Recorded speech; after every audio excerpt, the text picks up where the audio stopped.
Hello, sinners. It is I, Father Evil, and I invite you to Destination Station on YouTube. Bagels and go to Destination Station. This buddy is the bomb. Yep. Love him. Yep. Fucking A. Yep. I had to say that for a reason. Freddie, take that, motherfucker. All right. Okay. Fuck you. Yeah. Jamie Kennedy. Subscribe to my man, Destination Station right now if you want the best content.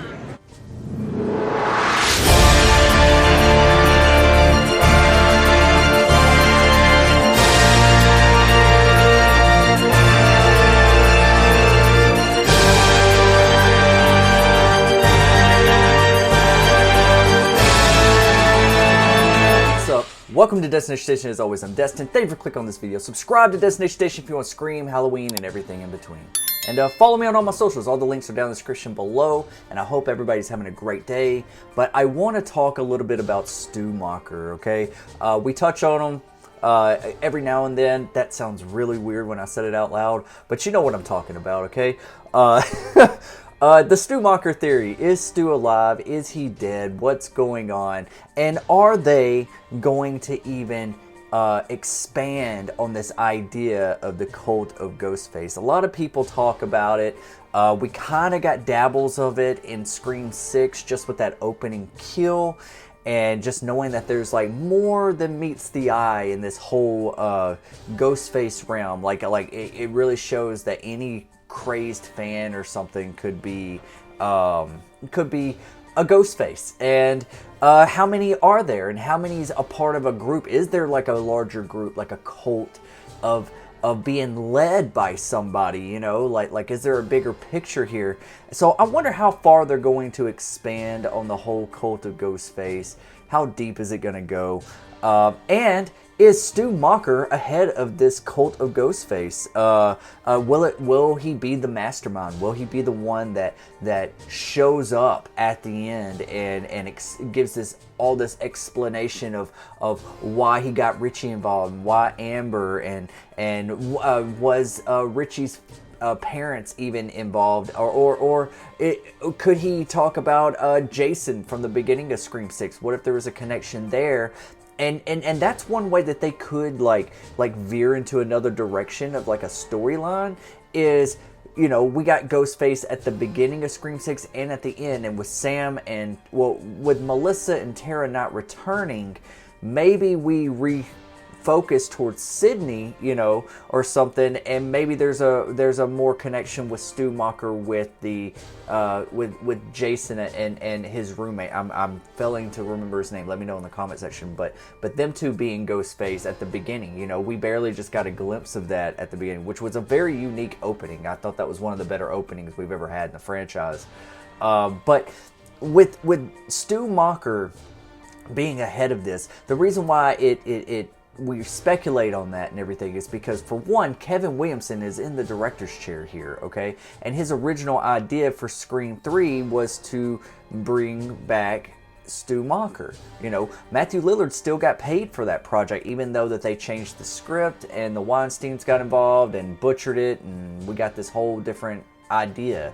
But then Kevin Williamson went on and made the show The Following, where it was pretty much the same idea, like Stu Macher was working behind, you know, behind the scenes, like in prison or while he was incarcerated, and he had this whole cult of people working for him. If you haven't checked out The Following, check it out. It's pretty good. But I want to talk about this because how far do we want them to expand on this cult of Ghostface? Yes, in my opinion, I do want Stu Macher back.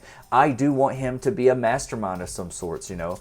But I don't know if I really want them to elaborate too much on the cult of Ghostface. You know, I love the idea. You know, it's a possibility to bring Stu back. I think there's definitely a chance for that.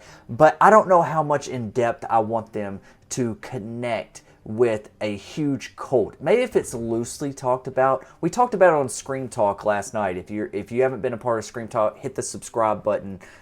We have Scream Talk every week.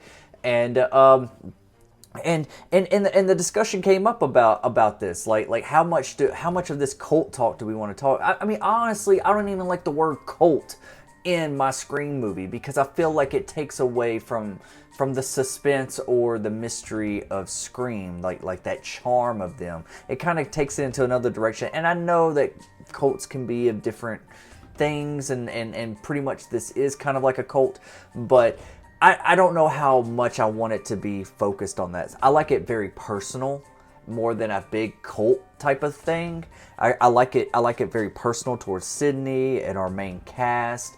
I like to keep it just personal, like this is good old-fashioned revenge, or they have some sort of motive, instead of it being this big elaborate cult. And if it turns into something that's like larger than life, I'm probably not going to be a big fan of that. I'm going to be honest. I do like the idea that like maybe the previous, Ghostface that we had was working for Stu in some capacity. Whether him being behind bars all this time, or in an asylum, or if he's out in the wild, and he's just been kind of orchestrating this whole entire thing, becoming the mastermind. I like that idea. I mean, I don't mind it, honestly, but I don't want them to just double down on no cult stuff. I don't want it to go in the direction as that show The Following that Kevin Williamson has made. That was too much, I remember liking that show, but when they started going really far into the cult stuff,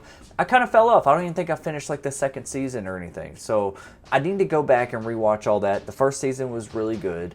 So yeah, check it out. Kind of get an idea of where everyone's getting this idea of this cult of Ghostface. So yeah, what do you guys want? Do y'all want even Stu Macher back? Do you want them to double down this cult of Ghostface? Do you think it's a big thing? Do you think they're going to elaborate in this area?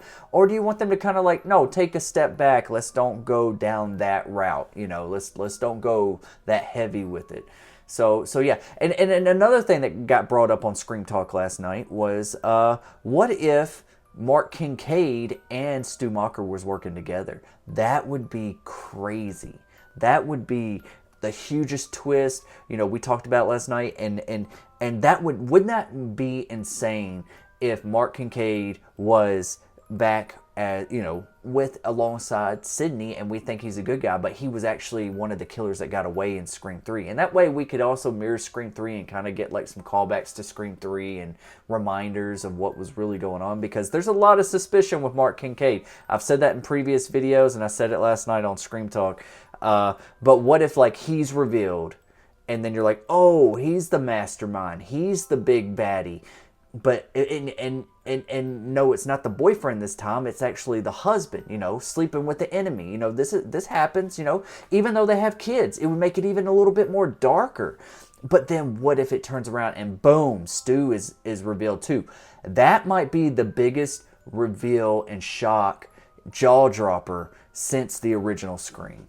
And I think that's what we need. And you know what? Kevin Williamson is so talented. He's such a crafty writer. I do think he's going to have his hand on that script, even though he's not getting the writing credit. It's Guy Busick. I do think that Kevin's going to give us something fresh and give us something a little bit more ambitious than what we've had. So yeah, what do you guys think? Let me know in the comment section below. This is Destination Station. Stick around for all things Scream and Scream Talk every week. And if anyone is going to Texas Frightmare here in Dallas this coming up weekend, Friday, Saturday, and Sunday, I will be there. Come up, say hey. Let's have a drink. Let's have some coffee. Let's have some Scream discussion, some Scream talk in person. So yeah, the entire Scream crew is going to be there. So yeah, I'm looking forward to it. And so yeah, subscribe, hang out. I'll see you guys when I see you guys. I'll be right back. I'll be right back.